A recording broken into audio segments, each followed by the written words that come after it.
Final Fantasy VII Remake's real-time combat makes for some intense action, but strategically selecting moves plus finding and equipping the right materia is just as important as being quick on your feet. Here's a short breakdown on how materia works so you can unlock its full potential.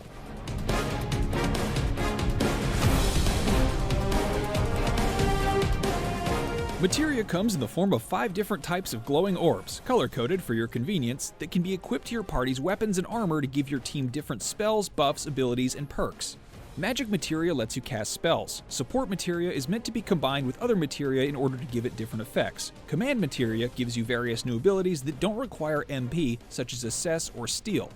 Complete materia provides buffs and stat increases, and finally, summoning materia lets you bring gigantic mythical beasts into battle to unleash some seriously powerful attacks.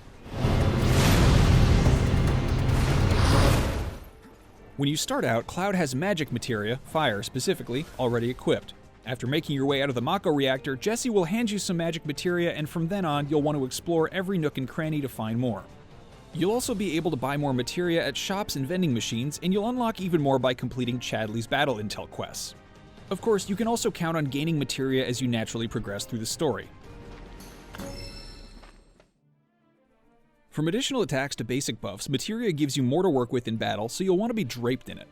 Weapons and armor have slots for materia, but the number of slots varies from item to item. Be on the lookout for extra materia slots when upgrading a weapon too. The Buster Sword eventually gets the option for another. How weapons or armor change a character's stats should always be considered, but understand there's value in an extra materia slot. Materia lets you get creative and cover more weaknesses, making items like the Star Bracelet a bit more appealing.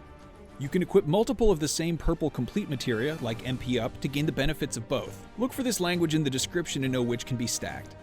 Lastly, pay attention to materia slots that are linked. These are the only slots that facilitate blue support materia, like Magnify, which increase the range of spells. To gain the benefit of support materia, it must be linked to another materia when slotted. The other reason you always want to have as much materia equipped as possible is because it gains ability points with every battle, as long as it's slotted on an active character. It doesn't even have to be used.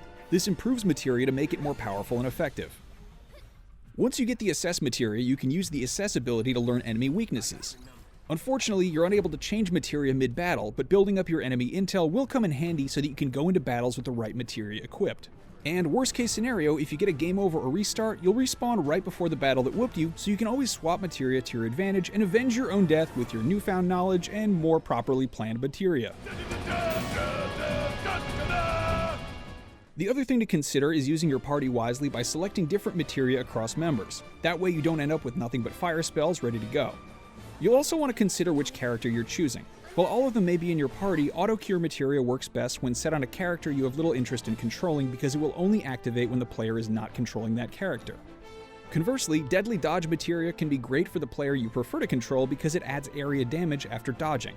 So with all that in mind, be sure to be on the lookout for new materia to experiment with, and for more on Final Fantasy VII Remake, be sure to check out our review and some Reno boss battle gameplay, and for everything else, you're already in the right place, IGN.